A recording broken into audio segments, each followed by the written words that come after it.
കർത്താവിന് സ്തോത്രം സ്തോത്രം സ്തോത്രം. നല്ല ഈ സന്ധ്യാസമയത്തിനായിട്ട് നമുക്ക് കർത്താവിനെ സ്തുതിക്കാം. എക്സോഡസ് മീഡിയ മിനിസ്ട്രിയുടെ ഒരു ലൈവ് സെഷനും കൂടെ നമുക്ക് എല്ലാവർക്കും അനുഗ്രഹമായി തീരട്ടെ. പരിശുദ്ധാത്മാവിൻ്റെ സാന്നിധ്യം നാം ആയിരിക്കുന്ന ഇടങ്ങളിലൊക്കെ നാം അനുഭവിപ്പാനിടയായി തീരട്ടെ. ദൈവാത്മാവിൻ്റെ പ്രവർത്തനം ഇന്ന് രാത്രിയിൽ ഈ ലൈവ് ശുശ്രൂഷയിൽ നമ്മൾ പങ്കെടുക്കുമ്പോൾ നമ്മുടെ ജീവിതം മാറുവാൻ, സ്പർശിക്കപ്പെടുവാൻ, കർത്താവിൻ്റെ ആത്മാവിനാൽ നിറയ്ക്കപ്പെടുവാൻ തൊക്കണം. ഒരു നിമിഷം ഒരു സമർപ്പണത്തോടുകൂടി നമുക്ക് പ്രാർത്ഥിക്കാം. മുന്നോട്ടുള്ള ശുശ്രൂഷയുടെ അനുഗ്രഹത്തിന് വേണ്ടി നമ്മെ തന്നെ സമർപ്പിച്ചു കൊണ്ടൊന്ന് പ്രാർത്ഥിക്കാം. പരിശുദ്ധ പിതാവേ, അവിടുന്ന് ഞങ്ങളുടെ നടുവിൽ വൻ കാര്യങ്ങളെ ചെയ്യുവാൻ പോകുന്നതുകൊണ്ട് സ്തോത്രം. ഈ എക്സോഡസിൻ്റെ ഈ ലൈവ് ശുശ്രൂഷ അവിടുന്ന് അനുഗ്രഹിക്കണം. നിന്നെ ആരാധിപ്പാൻ, സ്തുതിപ്പാൻ തൊകൊണ്ട് സഹായിക്കണം. നിൻ്റെ വചനത്തിൻ്റെ മർമ്മങ്ങൾ ഞങ്ങൾക്ക് വെളിപ്പെടണം. വൻ കാര്യങ്ങൾ നീ ചെയ്യാൻ പോകുന്നത് കൊണ്ട് സ്തോത്രം. സഹായിച്ചാട്ടപ്പ, സകലമാന മുഖത്തോടത്തേക്ക് തരുന്നു. യേശു മൂലം താഴ്മയായി ചോദിക്കുന്നു, കേൾക്കുമാറകണമേ. അമേൻ അമേൻ. എന്നെ അൻപോടു സ്നേഹിപ്പാൻ എന്താണ് എന്നിൽ കണ്ടത്? ചേറ്റിൽ കീടന്നതാമെന്നെ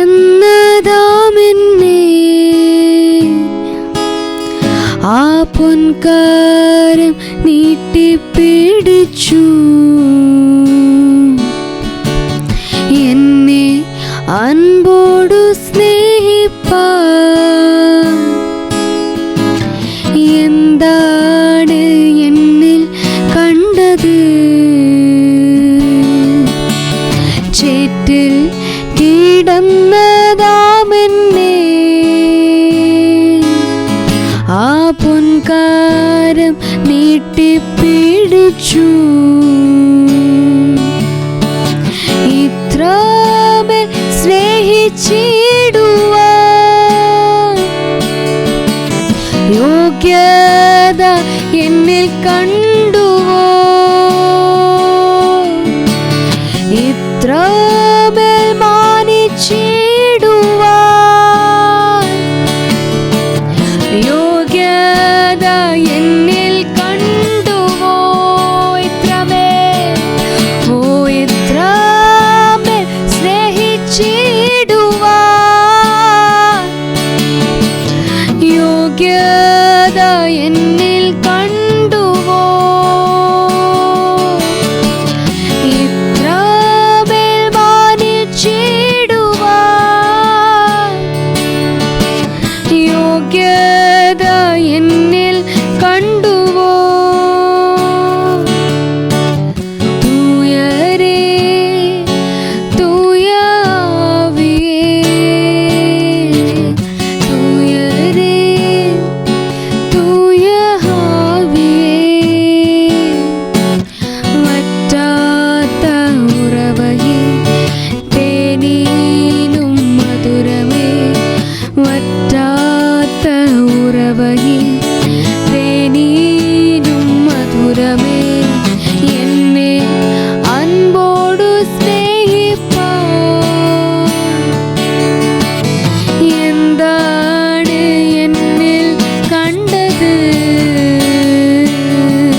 തേനിലും മധുരമേ ഓ വറ്റാത്ത ഉറവേ തേനിലും മധുരമേ. ഹല്ലേലൂയ. കർത്താവേ, അവിടുന്ന് വറ്റാത്ത ഉറവയാണ്. ഇന്ന് രാത്രിയിലും ഞങ്ങളുടെ ജീവിതത്തിലെ എല്ലാ അനുഗ്രഹങ്ങളുടെയും ഉറവിടം അവിടുന്നാണെന്ന് ഞങ്ങൾ വിശ്വസിക്കുന്നു. നിൻ്റെ വലിയ പ്രവൃത്തികൾക്ക് കർത്താവേ, ഇന്ന് രാത്രി ഞങ്ങളുടെ ജീവിതത്തെ നീ ഒരുക്കുവാൻ പോകുന്നത് കൊണ്ട് സ്തോത്രം. നിൻ്റെ മഹത്വം ഞങ്ങൾക്കായിട്ട് വെളിപ്പെടുവാൻ പോകുന്നത് കൊണ്ട് സ്തോത്രം. നിൻ്റെ സന്നിധിയിലേക്ക് അടിയങ്ങളെ സമർപ്പിക്കുന്ന സ്തോത്രം ചെയ്യുന്നു. നമുക്ക് വളരെ പ്രാർത്ഥനയോടുകൂടെ ദൈവസന്നിധിയിലായിരിക്കാം. ഇന്ന് അല്പസമയങ്ങൾ ദൈവത്തിൻ്റെ വചനത്തിൽ നിന്ന് നാം കേൾക്കുമ്പോൾ വചനത്തിൻ്റെ ശുശ്രൂഷ നമുക്കൊക്കെ വലിയ അനുഗ്രഹത്തിന്, വിടുതലിന്, സൗഖ്യത്തിന് കാരണമായി തീരട്ടെ. കൊരിന്ത്യർ ലേഖനത്തിൽ നിന്ന് ഒരു വേദഭാഗമാണ് അല്പസമയങ്ങൾ നമ്മൾ ഒന്ന് ധ്യാനിക്കുവാൻ പോകുന്നത്. അതായത് 2 കൊരിന്ത്യർ ലേഖനം 7-ാം അധ്യായത്തിൽ പൗലോസ് പറയുന്ന ചില വചനങ്ങൾ നമ്മളൊന്നിച്ചൊന്ന് പഠിക്കുവാൻ പോവുകയാണ്. 10-ാമത്തെ വാക്യമാണ്. 2 കൊരിന്ത്യർ ലേഖനം 7-ാം അധ്യായത്തിൻ്റെ 10-ാമത്തെ വാക്യം ഞാനൊന്ന് വായിക്കുന്നു. ദൈവഹിത പ്രകാരമുള്ള ദുഃഖം രക്ഷയിലേക്ക് നയിക്കുന്ന മാനസാന്തരത്തെ ഉളവാക്കുന്നു. അത് ഖേദം വരുത്തുന്നില്ല. ലോകത്തിൻ്റെ ദുഃഖമോ മരണത്തെ ഉളവാക്കുന്നു. 2-3 വാക്യങ്ങൾ ചേർത്ത് ഞാൻ വായിക്കുകയാണ്. 8-ാം വാക്യം മുതൽ. ഞാൻ കത്തിനാൽ നിങ്ങളെ ദുഃഖിപ്പിച്ചുവെങ്കിലും അതിൽ ഖേദമില്ല. ആ കത്ത് കുറച്ചു കാലത്തേക്കെങ്കിലും നിങ്ങളെ ദുഃഖിപ്പിച്ചുവെന്ന് കണ്ട് ഞാൻ ദുഃഖിച്ചെങ്കിലും ഇപ്പോൾ ഞാൻ സന്തോഷിക്കുന്നു. നിങ്ങൾ ദുഃഖിച്ചതിനാലല്ല, മാനസാന്തരത്തിനായി ദുഃഖിച്ചതിനാൽ തന്നെ. നിങ്ങൾക്ക് ഞങ്ങളാൽ ഒന്നിനും നഷ്ടമുണ്ടായില്ല. എന്തെന്നാൽ ദൈവഹിത പ്രകാരമാണല്ലോ നിങ്ങൾ ദുഃഖിച്ചത്. 10-ാം വാക്യം. ദൈവഹിത പ്രകാരമുള്ള ദുഃഖം രക്ഷയിലേക്ക് നയിക്കുന്ന മാനസാന്തരത്തെ ഉളവാക്കുന്നു. അത് ഖേദം വരുത്തുന്നില്ല. ലോകത്തിൻ്റെ ദുഃഖമോ മരണത്തെ ഉളവാക്കുന്നു. അടുത്ത വാക്യത്തിൽ 11-ാം വാക്യത്തിൽ പൗലോസ് പറയുകയാണ്, ദൈവഹിത പ്രകാരം നിങ്ങൾക്കുണ്ടായ ഈ ദുഃഖം നിങ്ങളിൽ എത്രയധികം ഉത്സാഹവും ധൈര്യവും ക്രോധവും ഭയവും അഭിവാഞ്ചയും തീഷ്ണതയും പ്രതികാരവും ജനിപ്പിച്ചു. ഈ കാര്യത്തിൽ നിങ്ങൾ നിഷ്കളങ്കരാണെന്ന് എല്ലാവിധത്തിലും വെളിപ്പെടുത്തിയിരിക്കുന്നു. ഞാൻ സാധാരണ നമ്മൾ ഉപയോഗിക്കുന്ന ഒരു ട്രാൻസ്ലേഷൻ അല്ല വായിച്ചത്. അല്പം പദങ്ങളിലൊക്കെ വ്യത്യാസം നമ്മുടെ കോമൺ ട്രാൻസ്ലേഷൻസിൽ നിന്നുണ്ടാകും. എന്നാൽ ഈ വായിച്ച ഭാഗത്ത് നിന്ന് ദൈവഹിത പ്രകാരമുണ്ടാകുന്ന ദുഃഖം എന്ന ഒരു കാര്യം നമ്മൾ അല്പസമയങ്ങളൊന്ന് ചിന്തിക്കുവാൻ പോവുകയാണ്. ദുഃഖം, വേദന, കണ്ണുനീരിൻ്റെ അനുഭവങ്ങൾ ഒരിക്കലും നല്ലതല്ല. എന്നാൽ ഇവിടെ പൗലോസ് പറയുകയാണ്, നിങ്ങൾക്കുണ്ടായ ദുഃഖം ദൈവഹിത പ്രകാരമാണ്. അങ്ങനെ ദൈവത്തിൻ്റെ പദ്ധതി അനുസരിച്ച്, ദൈവത്തിൻ്റെ ഇഷ്ടപ്രകാരം, ദൈവത്തിൻ്റെ പ്ലാൻ അനുസരിച്ചാണ് നിങ്ങൾക്ക് ദുഃഖം വന്നതെങ്കിൽ ആ ദുഃഖം വളരെ വലിയ അനുഗ്രഹത്തിന് കാരണമായിത്തീരും. അല്ലെങ്കിൽ മാനസാന്തര അനുഭവത്തിന് കാരണമായിത്തീരും. ഞാൻ ഇംഗ്ലീഷിലുള്ള ചില ട്രാൻസ്ലേഷൻസ് ആ 10-ാമത്തെ വാക്യം നോക്കുവാനിടയായി തീർന്നു. അവിടെ പറയുന്നത്, ചില ട്രാൻസ്ലേഷനിൽ പറയുന്നത് ദൈവത്തിൻ്റെ പദ്ധതി അനുസരിച്ച് വരുന്ന ദുഃഖം, അല്ലെങ്കിൽ ഗോഡ്ലി ആയിട്ടുള്ള, ഡിവൈനായിട്ടുള്ള ഒരു ദുഃഖം, ആ ദുഃഖം മാനസാന്തരത്തിന് കാരണമായിത്തീരുന്നു, രക്ഷയിലേക്ക് നയിക്കുവാൻ കാരണമായിത്തീരുന്നു. മുമ്പ് പറഞ്ഞതുപോലെ ദുഃഖം നല്ല കാര്യമല്ല, കണ്ണുനീര് നല്ല കാര്യമല്ല. പക്ഷേ ഈ വചനം നമ്മെ പഠിപ്പിക്കുന്നു, ചിലപ്പോഴൊക്കെ ദൈവം നമ്മുടെ ജീവിതത്തിൽ ചില ദുഃഖകരമാകുന്ന, വേദനിക്കുന്ന അനുഭവങ്ങളിലൂടെ കടത്തിവിടുവാൻ അനുവദിക്കും. അത് നമ്മെ നശിപ്പിക്കേണ്ടതിനല്ല. നമ്മൾ പാട്ടിൽ പാടാറില്ലേ, നമ്മെ നശിപ്പിക്കുവാൻ, നമ്മെ മുടിക്കുവാനല്ല ആ വേദനയുള്ളത്, മറിച്ച് നമ്മെ പണിതെടുത്ത് നല്ലൊരു പൊന്നാക്കുവാനുള്ള ദൈവത്തിൻ്റെ പദ്ധതിയുടെ ഭാഗമാണ്. ഇവിടെ പൗലോസ് പറയുന്നതിൻ്റെ പശ്ചാത്തലം ഒന്ന് പഠിച്ചിട്ട് ഈ വാക്യത്തെക്കുറിച്ച് നമുക്ക് കൂടുതൽ ചിന്തിക്കാം. നമുക്കറിയാമല്ലോ, 1 കൊരിന്ത്യർ ലേഖനത്തിൽ പൗലോസ് കൊരിന്ത്യർ സഭയിലെ ചില തിന്മകളെക്കുറിച്ച്, കൊരിന്ത് സഭയിൽ നിലനിൽക്കുന്ന ചില പാപപ്രവർത്തികളെക്കുറിച്ചൊക്കെ വളരെ ഖണ്ഡിതമായി സംസാരിക്കുവാനിടയായി തീർന്നു. അവരെ തർജ്ജനം ചെയ്ത് അവരെ അല്പം വഴക്ക് പറഞ്ഞുകൊണ്ടൊക്കെ താൻ ലേഖനത്തിൽ എഴുതി. കൊരിന്ത് സഭയിലുള്ള പാപങ്ങളെ വെളിപ്പെടുത്തുകയും അതിനെ ശരിക്കും ഖണ്ഡിതമായിട്ട് തന്നെ സംസാരിക്കുകയൊക്കെ ചെയ്ത ലേഖനമാണ് ഒന്നാമത്തെ ലേഖനം. പൗലോസിൻ്റെ ആ ലേഖനം വായിച്ചപ്പോൾ നിശ്ചയമായിട്ടും കൊരിന്ത് സഭയിലെ വിശ്വാസികൾക്കകത്ത് ഒരു വലിയ വേദനയുണ്ടായി. പൗലോസിൻ്റെ വാക്പ്രയോഗങ്ങൾ അത്ര തർജ്ജനം ചെയ്ത് സംസാരിച്ചതുകൊണ്ട് ഒക്കെ ആ സഭയിലുള്ള വിശ്വാസികളുടെ ഹൃദയത്തിൽ വേദനയുണ്ടായി. പക്ഷേ പൗലോസ് പറയുകയാണ്, ആ വേദന അവർക്കുണ്ടായെന്ന് കേട്ടപ്പോൾ ആരംഭത്തിൽ പൗലോസിന് അല്പമായ ദുഃഖമൊക്കെ ഉണ്ടായിരുന്നു. അവർ വേദനിച്ചതിനാൽ, അവരുടെ ഹൃദയത്തിൽ ദുഃഖം വന്നതിനാൽ. എന്നാൽ പൗലോസ് പറയുകയാണ്, ഇപ്പോൾ താൻ അങ്ങനെ ദുഃഖിക്കുന്നില്ല. കാരണം അവർ ഹൃദയത്തിലുണ്ടായ ആ വേദന അത് മാനസാന്തരത്തിന് കാരണമായി തീർന്നു, റിപ്പൻറ്റൻസിന് കാരണമായി തീർന്നു. അങ്ങനെ അനുദപിച്ചതുകൊണ്ട് അവർ രക്ഷാകരമാകുന്ന ദൈവിക പദ്ധതിയിലേക്ക് കൂടുതൽ അടുക്കുവാൻ ഇടയായി തീർന്നു. അപ്പോൾ താൻ അവരെ വഴക്ക് പറഞ്ഞതിലോ അവരെ തർജ്ജനം ചെയ്തതിലോ അവരെ വിമർശിച്ചതിലോ ഇപ്പോൾ താൻ ദുഃഖിക്കുന്നില്ല. ഒരു വേള തനിക്ക് അല്പം വേദന തോന്നി, അത്രയും കഠിനമായ പദങ്ങൾ ഉപയോഗിക്കേണ്ടായിരുന്നു എന്നൊക്കെ തനിക്ക് തോന്നി. എന്നാൽ താൻ സംസാരിച്ചത് പരിശുദ്ധാത്മാവിനാലായതുകൊണ്ട് താൻ ആ സഭയോട് അത്ര പരുക്കൻ ശബ്ദങ്ങൾ ഉപയോഗിച്ച് വിമർശിച്ചത് അതിൻ്റെ ഉദ്ദേശം ആ ജനം ദൈവഹിതത്തിലേക്ക് മടങ്ങി വരണമെന്നുള്ളതായതുകൊണ്ട് പൗലോസ് പറയുകയാണ്, താനിപ്പോൾ സന്തോഷിക്കുകയാണ് ചെയ്യുന്നത്. അവർ ദുഃഖിച്ചതിനാലല്ല സന്തോഷിക്കുന്നത്, മറിച്ച് തൻ്റെ വാക്ശരങ്ങൾ അവരുടെ ജീവിതത്തിൽ വലിയ അനുതാപത്തെ, വലിയ വ്യത്യാസത്തെ കൊണ്ടുവരുവാൻ ഇടയായി തീർന്നല്ലോ. അതോർത്തപ്പോൾ പൗലോസ് നിശ്ചയമായിട്ടും സന്തോഷിക്കുകയാണ്. ദൈവമക്കളെ, ആരംഭത്തിൽ തന്നെ ഞാനൊരു കാര്യം പറയാം. ആരെങ്കിലും നമ്മെ വിമർശിച്ച് സംസാരിക്കുന്നതോ പ്രസംഗിക്കുന്നതോ നമുക്കിഷ്ടമാണോ? നമ്മുടെ ചർച്ചിൽ നമ്മുടെ ശുശ്രൂഷകൻ അല്ല, സഹശുശ്രൂഷകന്മാരിൽ ഒരാൾ, ചർച്ചിലെ മൂപ്പന്മാരിൽ ഒരാൾ ഒരു വചനമെടുത്ത് സംസാരിക്കുമ്പോൾ ആ വചനത്തിലെ ഏതെങ്കിലും ഭാഗങ്ങൾ നമുക്ക് നമ്മുടെ ഹൃദയത്തിൽ കുത്തുകൊണ്ടാൽ എങ്ങനെയായിരിക്കും നമ്മുടെ പ്രതികരണം?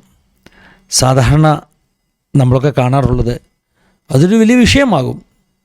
ഇന്ന അച്ചായൻ, ഇന്ന പാസ്റ്റർ മനഃപൂർവ്വം എന്നെ കുത്തി പ്രസംഗിച്ചു, എനിക്ക് വേദന ഉണ്ടാക്കാൻ വേണ്ടി സംസാരിച്ചു എന്ന് പറയുകയും അത് കാര്യങ്ങൾ കൂടുതൽ വഷളാക്കുകയും ചെയ്യുവാനിടയായിത്തീരും. കുത്തിപ്രസംഗത്തിന് ബദൽ പ്രസംഗം, അതിന് മറുപടി പ്രസംഗമൊക്കെയായിട്ട് അങ്ങനെ ആ വിഷയം അങ്ങ് കൊഴുക്കും. പക്ഷേ കൊരിന്ത് സഭയിൽ അങ്ങനെയൊന്നുമല്ല സംഭവിച്ചത്.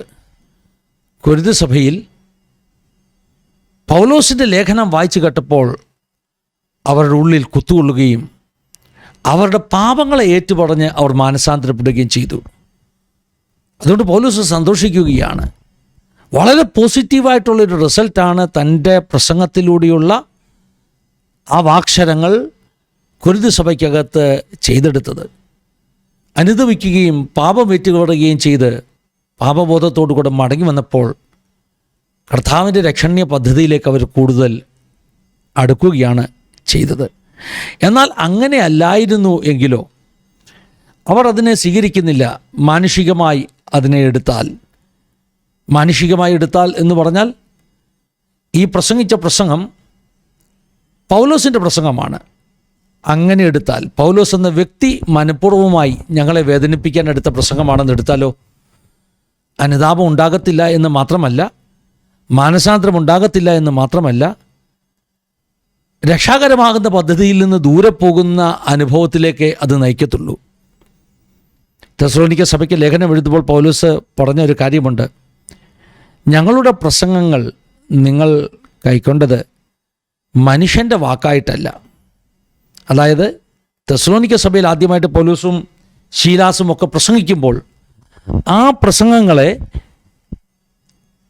ആ സഭ സ്വീകരിച്ചത് മനുഷ്യൻ്റെ വാക്കായിട്ടല്ല.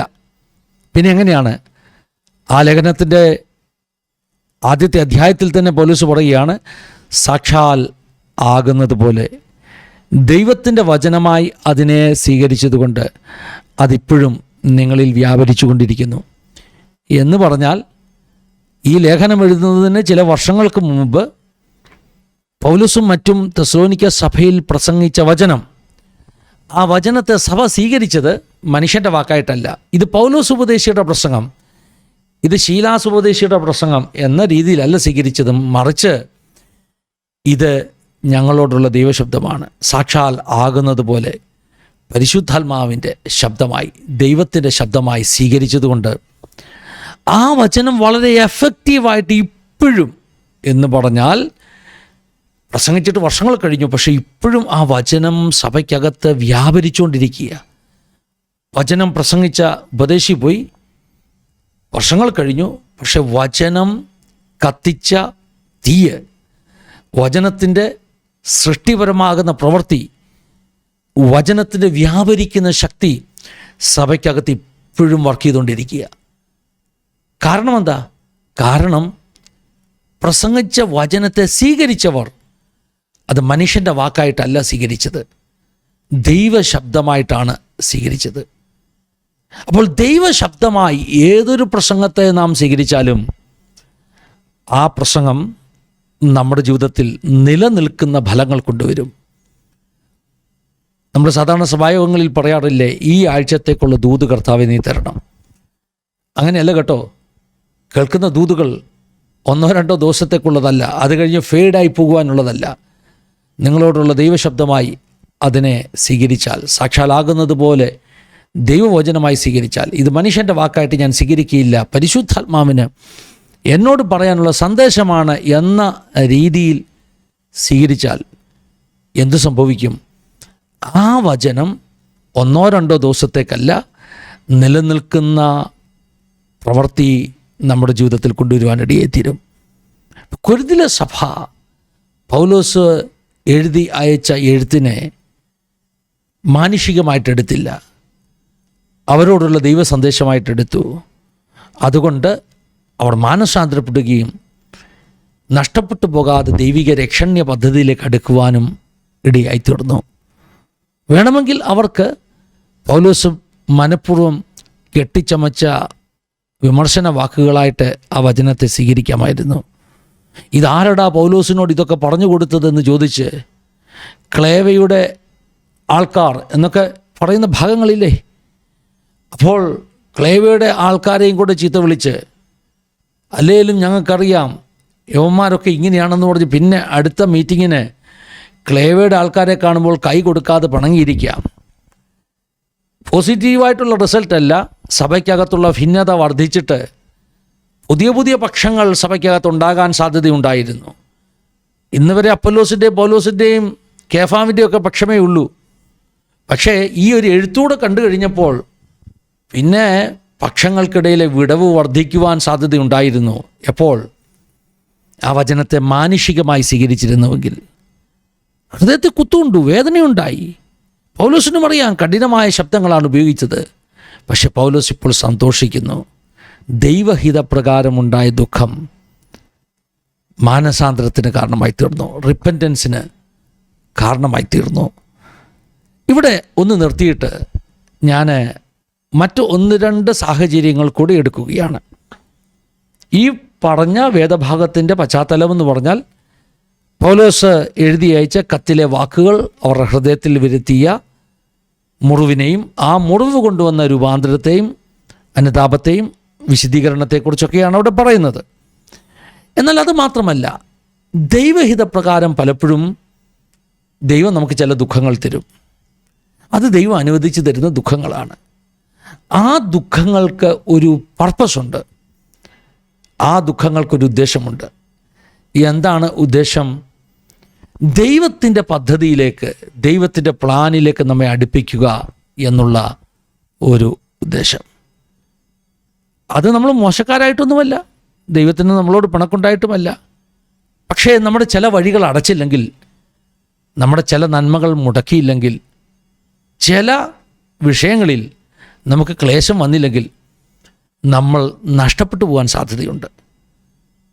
ഞാൻ ഉദാഹരണം പറയാം. ഒരു വ്യക്തിയുടെ ജീവിതം അത്യാവശ്യം കർത്താവിനെയൊക്കെ വിളിച്ച് ജീവിക്കുന്ന ആളാണ് കേട്ടോ. പക്ഷേ ഇതുവരെയും പൂർണ്ണമായിട്ട് ദൈവത്തിൻ്റെ വചനത്തിൻ്റെ സത്യങ്ങൾ അന്വേഷിക്കുവാനും അറിയുവാനും പിൻപറ്റുവാനും ഒന്നും ശ്രമിച്ചിട്ടില്ല. ഒരു നോമിനലായിട്ടുള്ളൊരു വിശ്വാസിയായിട്ടൊക്കെ അങ്ങ് ജീവിക്കുന്നു. യേശുവിനെ അറിയാമോ എന്ന് ചോദിച്ചാൽ അറിയാം, അങ്ങനെ ജീവിക്കുന്നവരുണ്ട്. ദൈവത്തോടുള്ള ഭക്തിയൊക്കെയുണ്ട്. പക്ഷേ മറ്റ് പല കാര്യങ്ങളും പറഞ്ഞ് അടുത്ത ചുവടുകൾ മുമ്പിലേക്ക് വെച്ച് ദൈവവചനം അനുസരിച്ച് മുൻപോട്ട് പോകാൻ അവർക്ക് കഴിയുന്നില്ല. അവർക്കതിന് പറയാനുള്ള ഉപശാന്തികളും പല തടസ്സവാദങ്ങളും ഉണ്ടാകാം. ചിലർക്ക് പാരമ്പര്യമായ വിഷയം, അവർ പറയും ഞങ്ങളുടെ അപ്പനപ്പൂപ്പന്മാരൊക്കെ ഇങ്ങനെയൊക്കെ തന്നെ ആരാധിച്ചത്, ഞങ്ങൾക്കത് മതി. എന്നാൽ ദൈവത്തിൻ്റെ വചനം എന്താ പഠിപ്പിക്കുന്നത്, ആ വചനത്തിൻ്റെ വെളിപ്പാട് എന്താ, അതനുസരിച്ച് മുന്നോട്ട് പോകണമെന്നൊക്കെ പലരും അവരോട് പറഞ്ഞു കൊടുത്താലും അതൊക്കെ അങ്ങ് സൗകര്യപൂർവ്വം മറന്നിട്ട് ജീവിക്കുന്ന ഒരു അവസ്ഥയാണുള്ളത്. നിങ്ങൾ കണ്ടിട്ടില്ലേ, കുറച്ച് കഴിയുമ്പോൾ ഒരു തടസ്സം, ഒരു പ്രശ്നം, ഒരു പ്രതികൂലം, മക്കളുടെ വിഷയത്തിൽ ഒരു അസ്വസ്ഥത, കുടുംബത്തിനകത്ത് ഒരു വിഷയം, ഒരു രോഗം. അപ്പോൾ ഇതിങ്ങനെ വന്നു കഴിഞ്ഞിട്ട് പിന്നെ ഡോക്ടറായി, കൗൺസിലേഴ്സായി, അവിടെ പോകുന്നു ഇവിടെ പോകുന്നു, എല്ലാ വഴികളും മുമ്പിൽ അടഞ്ഞു കഴിയുമ്പോൾ അവസാനം നമ്മൾ ദൈവസന്നിധിയിൽ മുഴങ്കാൽ മടക്കുവാനും ദൈവശബ്ദം കേൾക്കുവാനും ഇടയായിത്തീരും. അങ്ങനെ ദൈവശബ്ദം കേൾക്കുമ്പോൾ നമ്മൾ ഈ പറഞ്ഞ പഴയ പാരമ്പര്യങ്ങളും പഴയ ആചാരങ്ങളും അതൊക്കെ ഒന്ന് വിട്ടിട്ട് അതിൽ ഒതുങ്ങി നിൽക്കാതെ കർത്താവ് ആഗ്രഹിക്കുന്നൊരു പദ്ധതിയിലേക്ക് വളരുവാനിടയെത്തിരും. അപ്പോൾ ആ ദുഃഖം എന്തുകൊണ്ടാണ് ഉണ്ടായത്? ആ ദുഃഖം നന്മയ്ക്ക് വേണ്ടിയാണ് ഉണ്ടായത്. റോമാലേഖനം 8-ാം അധ്യായത്തിൽ അങ്ങനെയല്ലേ നമ്മൾ പഠിക്കുന്നത്? ദൈവത്തെ സ്നേഹിക്കുന്നവർക്ക്, നിർണയപ്രകാരം വിളിക്കപ്പെട്ടവർക്ക് സകലതും നന്മയ്ക്കായി കൂടി വ്യാപരിക്കുന്നു. സകലതും നന്മയ്ക്കായി കൂടി വ്യാപരിക്കുന്നു. എന്താ ഇതിൻ്റെ അർത്ഥം? ഒരു ഉദാഹരണം ഞാൻ പറയാം. ഒരു ദിവസം രാത്രി മുഴുവൻ പത്രോസും കൂട്ടുകാരും വലയെറിഞ്ഞു. പടക് ശൂന്യമായി കിടന്നു. ദുഃഖമില്ലേ? രാവിലെ 10 പ്രാവശ്യമെങ്കിലും പത്രോസ് പറഞ്ഞിട്ടുണ്ടാകാം, ജീവിതത്തിൽ ഒരിക്കൽ പോലും ഇങ്ങനെ സംഭവിച്ചിട്ടില്ല. ഇതിനു മുമ്പ് എന്നൊക്കെ മീൻ പിടിക്കാൻ പോയിട്ടുണ്ട്, എന്തെങ്കിലുമൊക്കെ കിട്ടിയിട്ടുണ്ട്. ഇതെന്തൊരു ദിവസമാണ്! നഷ്ടങ്ങളുടെ കഥ മാത്രമുള്ള, ശൂന്യതയുടെ കഥ മാത്രമുള്ള ഒരു ദിവസം. അന്ന് പ്രഭാതത്തിൽ യേശു പത്രോസിൻ്റെ അടുക്കലേക്ക് നടന്നു വന്നിട്ട് അവൻ്റെ പടകിൽ ഒരിടം ചോദിക്കുകയാണ്. നിങ്ങൾക്കറിയാമോ, അതിൻ്റെ രാത്രിയിലെ പത്രോസിന് വലിയ മീൻപിടുത്തം കിട്ടിയിരുന്നുവെങ്കിൽ അന്ന് രാവിലെ കടൽ തീരത്ത് യേശു വരുമ്പോൾ പത്രോസോടെ കാണുകയില്ലായിരുന്നു. പിടിച്ച മീൻകൂട്ടം, വലിയ മീൻകൂട്ടം അല്ലേ, അത് മാർക്കറ്റിൽ കൊണ്ടുപോയി വിൽക്കുക, വലിയൊരു തുക കിട്ടുന്നു. പിന്നെ ആ കിട്ടിയ തുകയും കൊണ്ട് എന്തൊക്കെ കാര്യങ്ങൾ ചെയ്യാം. ചിലപ്പം നമ്മുടെ ഭാഷയിൽ പറഞ്ഞാൽ അന്നേരം ആയിരിക്കും പർച്ചേസ് ചെയ്യാൻ കഴിഞ്ഞ ആഴ്ച മുഴുവൻ വെച്ചിരുന്ന കുറേ ലിസ്റ്റ് മുമ്പിലുള്ളത്. അങ്ങനെ പത്രോസ് ബിസിയായിട്ട് അങ്ങ് പോകും. പക്ഷേ യേശുവിന് പത്രോസിനെ വേണം. അതുകൊണ്ട് എന്ത് ചെയ്തു? ഒരു ചെറിയ ദുഃഖം, ഒരു രാത്രിയിലെ ശൂന്യത, ദൈവഹിതപ്രകാരമുള്ള ദുഃഖമെന്ന് നമുക്കതിനെ വിളിക്കാം. ആ ദൈവഹിതപ്രകാരമുള്ള ദുഃഖം എന്തു ചെയ്തു? പത്രോസിനെ അവിടെ കുടുക്കിയിട്ടു. കുടുക്കിയിടാൻ കാരണം എന്താ? യേശുവിന് നിന്നെക്കൊണ്ട് ആവശ്യമുണ്ട്.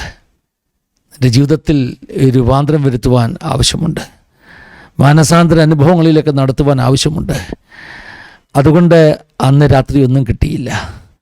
പക്ഷേ അടുത്ത ദിവസം പെരുത്ത മീൻകൂട്ടം കിട്ടിയെന്ന് മാത്രമല്ല, ആ മീൻകൂട്ടത്തെ വഴിയിൽ ഉപേക്ഷിച്ചിട്ട് കർത്താവിൻ്റെ പിന്നാലെ യാത്ര ചെയ്യത്തക്കവണ്ണം ജീവിതം മാറി മറിഞ്ഞു പത്രോസിൻ്റെ. ഇന്നലത്തെ പ്രശ്നം നഷ്ടങ്ങളായിരുന്നു, ശൂന്യതയായിരുന്നു. രാവിലെ ആ ശൂന്യത മാറി. പക്ഷെ ശൂന്യത മാറിയിട്ട് അതിൻ്റെ പുറകെ അല്ല ഇപ്പം പത്രോസ് പോകുന്നത്, ശൂന്യത മാറ്റിയവൻ്റെ പുറകെയാണ്. ഇതൊരു വലിയ ഒരു ട്രാൻസ്ഫോർമേഷനാണ്. സാക്ഷ്യങ്ങൾ കേട്ടിട്ടില്ലേ?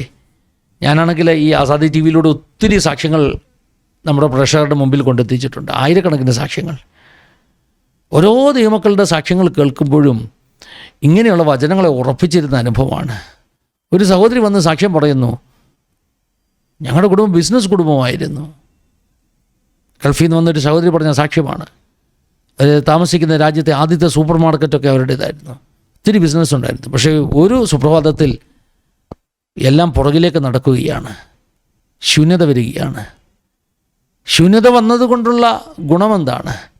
ശൂന്യത വന്നതുകൊണ്ട് അന്ന് വരെ നിന്ന നാമോദയ പ്രാർത്ഥനയിൽ നിന്ന് കുറച്ചുകൂടെ മുന്നോട്ട് ആത്മാവിലും സത്യത്തിലുമൊക്കെ കർത്താവിനെ ആരാധിക്കുന്ന ദൈവവചനപ്രകാരമൊക്കെ മുൻപോട്ട് പോകുന്ന ഒരു കൂട്ടായ്മയിലേക്കൊരു സ്ഥാനക്കയറ്റം.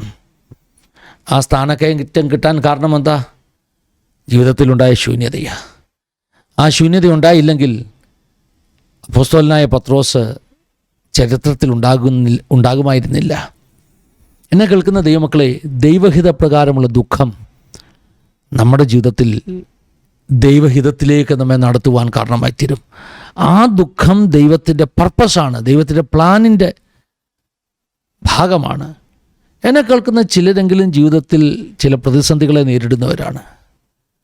എന്തുകൊണ്ട് കർത്താവ് എന്താ എന്നോട് ഇങ്ങനെ ചെയ്തതെന്നൊക്കെ നിങ്ങൾ ചോദിക്കാറില്ലേ? കർത്താവിൻ്റെ മറുപടി, എനിക്ക് നിന്നെ വേണം. നീ ഇന്ന് വരെ പോയ വഴിയിലൂടെ അങ്ങ് മുന്നോട്ട് പോയാൽ എനിക്ക് നിന്നെക്കുറിച്ചുള്ള വലിയ സ്വർഗീയ പദ്ധതികൾ നിറവേറുകയില്ല. ചിലപ്പോൾ ദൈവം ചിലരെ ശത്രുവിൻ്റെ കയ്യിൽ ഏൽപ്പിച്ചു കൊടുക്കും. അയ്യോ, അതെന്തിനാ അങ്ങനെ ചെയ്യുന്നത്? ഇയ്യോബിൻ്റെ ജീവിതത്തിൽ കുറേ കാലങ്ങൾ ശത്രുവിൻ്റെ കയ്യിൽ ഇയ്യോബ് ഏൽപ്പിക്കപ്പെട്ടില്ലേ? അതുപോലെ അല്ലെങ്കിലും ചിലപ്പോഴെങ്കിലുമൊക്കെ ശത്രുവിൻ്റെ പ്രവർത്തികൾ നമ്മുടെ ജീവിതത്തിൽ നടക്കും. നമ്മളോർക്കും, കർത്താവ് എന്താ ഇങ്ങനെ സംഭവിക്കുന്നത്? തകർക്കുവാനല്ല, മുടിക്കുവാനല്ല ഈ വേദന. പണിതെടുത്ത് നല്ല ഒരു ആത്മിക ആയുധമാക്കാനുള്ള ദൈവിക പദ്ധതിയുടെ ഭാഗമാണ്. അതുകൊണ്ട് നിരാശപ്പെട്ടു പോകണ്ട. എന്തുകൊണ്ടാണ് അല്ലേ? ചിലർ ചോദിക്കാറുണ്ട്, പാസ്റ്ററേ, എനിക്കെതിരെ ആളുകൾ ക്ഷുദ്രം ചെയ്തു, അഭിചാരം ചെയ്തു, അതല്ലേ എനിക്കങ്ങ് ഫലിക്കുക. എന്തുകൊണ്ടാണ് ഫലിക്കുന്നത്? ഞാൻ ദൈവവേദനല്ലേ? ഈ ആഭിചാരവും ക്ഷുദ്രവും ഇല്ലെന്നാണ് ഞാൻ ചിന്തിച്ചുകൊണ്ടിരുന്നത്. ഇപ്പം തന്നെ ജീവിതത്തിൽ ഒത്തിരി കഷ്ടനഷ്ടങ്ങൾ വരുന്നു. നിങ്ങളൊന്ന് ശ്രദ്ധിക്കണം. ചിലപ്പോഴെങ്കിലും ഒക്കെ ഉണ്ടല്ലോ, ദൈവം അത് അനുവദിക്കും. ഈ മലയാളത്തിലൊരു പഴഞ്ചൊല്ലുണ്ട്, എളിയടത്തെ വാദം പിടിക്കത്തുള്ളെന്ന്. ഒരല്പം ക്ഷീണമുണ്ടെങ്കിൽ, എളിയതാണെങ്കിൽ, തളർച്ചയുണ്ടെങ്കിൽ അവിടെ കയറി വാദം കോച്ചു. ഇതുപോലെ തന്നെ ജീവിതത്തിൽ ചില മേഖലകളിൽ ബലമില്ല എങ്കിൽ അവിടെ ശത്രുവിൻ്റെ ചില പ്രവൃത്തികൾ വെളിപ്പെടും. അത് തകർക്കാനല്ല, മുടിക്കാനല്ല, പിന്നെ എന്തിനാണെന്നറിയാമോ? പണിതെടുക്കുകയാണ്, പുതുതാക്കുകയാണ്. മുഴങ്കാൽ മടക്കി മാനസാന്തരപ്പെടുമ്പോൾ നഷ്ടപ്പെട്ടതൊക്കെ ഇരട്ടിയായിട്ട് മടക്കി തരുവാൻ കർത്താവ് വിശ്വസ്തനാണ്. എന്നെ കേൾക്കുന്ന ചിലരുടെ പരിശുദ്ധാത്മാവ് ഈ വചനം പറയുമ്പോൾ തന്നെ പറയുന്നു, നമ്മുടെ ജീവിതത്തിൽ ശത്രു അപഹരിച്ച അവസ്ഥകളുണ്ടാകാം. അതിനൊരു കാരണവും ഉണ്ടാകാം. കാരണം കൂടാതെ ശത്രുവിൻ്റെ പ്രവൃത്തികൾ നമ്മുടെ ജീവിതത്തിൽ ഫലിക്കുകയില്ല. പക്ഷെ ദൈവം അറിയാതല്ല. ദൈവം എന്തിനത് അനുവദിച്ചു? ദൈവഹിതപ്രകാരമുള്ള ദുഃഖം മാനസാന്തരത്തിന് കാരണമായിത്തീരുന്നു. അത് ജീവനിലേക്ക് നടത്തപ്പെടുവാൻ, രക്ഷാനുഭവത്തിലേക്ക് നടത്തപ്പെടുവാൻ കാരണമായിത്തീരുന്നു. ദൈവത്തിന് സ്തോത്രം ചെയ്യുന്നു. ആ പ്രശ്നമുണ്ടായില്ലായിരുന്നെങ്കിൽ ഒരുപക്ഷെ ഇന്ന് നമ്മൾ ഈ വചനം കേൾക്കുകയില്ലായിരുന്നു. കഴിഞ്ഞ ദിവസം ഞങ്ങളുടെ ചർച്ചിലെ ഒരു കുടുംബത്തിൻ്റെ പുതിയ വീടിൻ്റെ ഡെഡിക്കേഷൻ സർവീസായിരുന്നു. 2019 ആ കുടുംബം ഞങ്ങളുടെ ചർച്ചിൽ ആദ്യമായിട്ട് വരുന്നത്. ഞാൻ ആ വീട്ടിൽ വെച്ച് ഞാൻ പറഞ്ഞൊരു കാര്യം, 2019 അവർ വലിയ ശൂന്യതയിലൂടെ പോവുകയായിരുന്നു. വലിയ ബിഗ് സീറോ എന്ന് പറയാം. ഒരു ബിസിനസ് ഫാമിലിയാണ്, നോർത്ത് ഇന്ത്യക്കാരാണ്, ഒരു ശർമ്മ കുടുംബം, നല്ല വിദ്യാഭ്യാസമുള്ളവർ. ഭർത്താവ് ചാർട്ടേഡ് അക്കൗണ്ടൻ്റാണ്, ഭാര്യ പോസ്റ്റ് ഗ്രാജുവേറ്റാണ്. ഞാൻ ഇതിനങ്ങനെ പറഞ്ഞെന്ന് ചോദിച്ചാൽ, നോർത്ത് ഇന്ത്യയിൽ വിദ്യാഭ്യാസമുള്ളൊരു കുടുംബം, ബ്രാഹ്മൺ കുടുംബം. പക്ഷെ ആകെപ്പാടെ തകർച്ചയായി. ചെറിയ കാര്യങ്ങളല്ല കേട്ടോ, ചെറിയ സംഭവങ്ങളല്ല കുടുംബത്തിനകത്ത് നടന്നത്. കഴിഞ്ഞ ദിവസം ബോംബെയിലെ ഒരു സൊസൈറ്റിയിൽ ഒരു ബിൽഡിങ്ങിൻ്റെ 12ാം നിലയിൽ നിന്നൊരു കുഞ്ഞ് വീണ് മരിച്ച കഥ നമ്മളൊക്കെ കേട്ടു. നമ്മളൊക്കെ ഞെട്ടിയത് കേട്ടിട്ട്. നമ്മൾ പറഞ്ഞു, അയ്യോ ആ അമ്മ എത്ര മണ്ടിയായ അമ്മ, അങ്ങനെ കുഞ്ഞിനെ ഇരുത്താമായിരുന്നു. കുഞ്ഞിനെ ഷൂ ഇടുന്ന ഒരു റാക്കിലേക്ക് കയറ്റി ഇരുത്തിയതാണ് കേട്ടോ. പക്ഷേ ആ റാക്കിൻ്റെ തൊട്ട് പുറകിൽ ബിൽഡിങ്ങിൻ്റെ വെളിയിലോട്ടുള്ള ഒരു ജനൽ ഓപ്പണായി കിടക്കുകയായിരുന്നു. ഈ കുഞ്ഞ് ആ റാക്കിൻ്റെ മുകളിൽ എഴുന്നേറ്റ് നിന്ന് ഷൂ വെക്കുന്ന ടേബിൾ, ആ ഒരു റാക്ക്, അതിൻ്റെ മുകളിൽ എഴുന്നേറ്റ് നിന്ന് ആ ഒരു ഗ്യാപ്പിലൂടെ താഴോട്ട് വീണുപോയി. നമ്മൾ പറഞ്ഞു, അയ്യോ എത്ര മണ്ടിയായ അമ്മ, അങ്ങനെ ചെയ്യാമായിരുന്നു. അങ്ങനൊന്നും പറഞ്ഞിട്ട് കാര്യമില്ല. ഞങ്ങളുടെ ഈ ശർമ്മ കുടുംബത്തിലും അതുപോലെ തന്നെയാണ് സംഭവിച്ചത്. അവരുടെ മൂത്ത കുഞ്ഞ്, 1-2 വയസ്സുള്ള കുഞ്ഞ്, വീടിൻ്റെ അകത്ത് തറയിലൂടെ എഴഞ്ഞു നടന്ന കുഞ്ഞ് ബാൽക്കണിയിലോട്ട് ഇറങ്ങുന്നത് കണ്ടു. ഇത്രമേ കണ്ടുള്ളൂ. കുഞ്ഞ് ബാൽക്കണിയിലോട്ട് ഇറങ്ങുന്നത് കണ്ടു. പിന്നെ കാണുന്നത് കുഞ്ഞ് ബാൽക്കണിയിൽ നിന്ന് ആ വലിയ ബിൽഡിങ്ങിൻ്റെ മുകളിൽ നിന്ന് താഴേക്ക് വീണ് മരിച്ചുപോയതാ. ജീവിതം തകർന്നു പോകത്തില്ലേ? ആദ്യത്തെ കുഞ്ഞ് 1-2 വയസ്സുള്ള കുഞ്ഞ്. ജീവിതത്തിൽ എത്ര വലിയ പ്രതികൂലങ്ങൾ ആ കുടുംബം നേരിട്ടെന്നറിയാമോ? അതുകൊണ്ട് തീർന്നില്ല. പിന്നെ 2 കുഞ്ഞുങ്ങളുണ്ടായി. പിന്നെയും പ്രശ്നങ്ങൾ. അവസാനം ബിസിനസ് എല്ലാം തകർന്ന്, കുടുംബം തകർന്ന്, ഡിവോഴ്സിൻ്റെ വക്കിലെത്തി നിൽക്കുമ്പോഴാണ് അവരുടെ വാടകയ്ക്ക് താമസിക്കുന്നത്. കാരണം ഭർത്താവിൽ നിന്ന് ഭാര്യ അകന്നിട്ട് സഹോദരി ഒറ്റയ്ക്കൊരു വീട്ടിൽ വാടകയ്ക്ക് താമസിക്കുക. ആ വാടകയ്ക്ക് താമസിക്കുന്ന ബിൽഡിങ്ങിൻ്റെ കോമ്പൗണ്ടിൽ ഇരുന്നു കൊണ്ട് കരയുന്നത്. ഒറ്റയ്ക്കൊരു ബെഞ്ചിലിരുന്ന് കരയുക കേട്ടോ. ഞങ്ങളുടെ ചർച്ചിൽ ഒരു ആൻറ്റി ചെന്നിട്ട് എന്താ കരയുന്നതെന്ന് ചോദിച്ചു. കാര്യങ്ങളൊക്കെ പറഞ്ഞു. ആദ്യമായിട്ട് ചർച്ച വിളിച്ചുകൊണ്ട് വന്നു. ഇനി നിങ്ങൾക്ക് കേൾക്കണോ? ഉപേക്ഷിക്കാൻ പോയ ഭർത്താവ് ഭാര്യയെ വേണ്ടെന്ന് പറഞ്ഞ് ഡിവോഴ്സിന് നടക്കുന്ന ഭർത്താവ് അറിഞ്ഞു ഇവൾ ക്രിസ്ത്യാനികളുടെ മീറ്റിങ്ങിന് പോയെന്ന്. അതായത് ഞങ്ങളുടെ ചർച്ച വന്നെന്ന്. വലിയ പ്രശ്നമായി. കാരണം ഇവൾ മതം മാറാൻ പോവുകയല്ലേ. അപ്പോൾ അതുകൊണ്ട് അതൊക്കെ ഇന്ന് വലിയ കാര്യങ്ങളല്ലേ. അത് ഉപേക്ഷിക്കാൻ ഒരു ഒന്നാന്തരം കാരണവുമാകുന്നു. ഇവളിനിയും എനിക്ക് വേണ്ട, ഇവൾ മതം മാറാൻ പോവുക. പക്ഷെ സംഭവിച്ചത് എന്താ? ഈ സ്ത്രീയോട് ഇത് പറഞ്ഞ് വഴക്കുണ്ടാക്കാൻ വന്നു. നീ മതം മാറാൻ പോയിരിക്കുന്നു. ആ സഹോദരി പറഞ്ഞു, നീ ഒരു പ്രാവശ്യം ചർച്ചിൽ ഒന്ന് വന്ന് നോക്ക്. അങ്ങനെ വെറുതെ ഒന്ന് വന്നതാ കേട്ടോ. ആ വന്ന ആദ്യത്തെ ദിവസമേ കർത്താവ് ആ മനുഷ്യനെ സ്പർശിച്ചു. ആ മനുഷ്യൻ കർത്താവിനെ സ്വീകരിച്ചു. ചുരുക്കത്തിൽ ഞാൻ പറയാം, നഷ്ടപ്പെട്ടതെല്ലാം തിരിച്ചു വന്നു. കുടുംബം തിരിച്ചു വന്നു. ഇന്ന് ഞങ്ങളുടെ ചർച്ചിലെ അനുഗ്രഹിക്കപ്പെട്ട ഒരു കുടുംബമാണ്. ഞങ്ങളുടെ ചർച്ചിൻ്റെ മോർണിംഗ് ഡ്യൂ മീറ്റിങ്ങിനൊക്കെ ഇവർ 2 പേരും വചനം പറഞ്ഞ് ശുശ്രൂഷിക്കും. ആ സഹോദരി ഞങ്ങളുടെ ചർച്ചിൻ്റെ പ്രയർ സെൽ ലീഡറാണ്.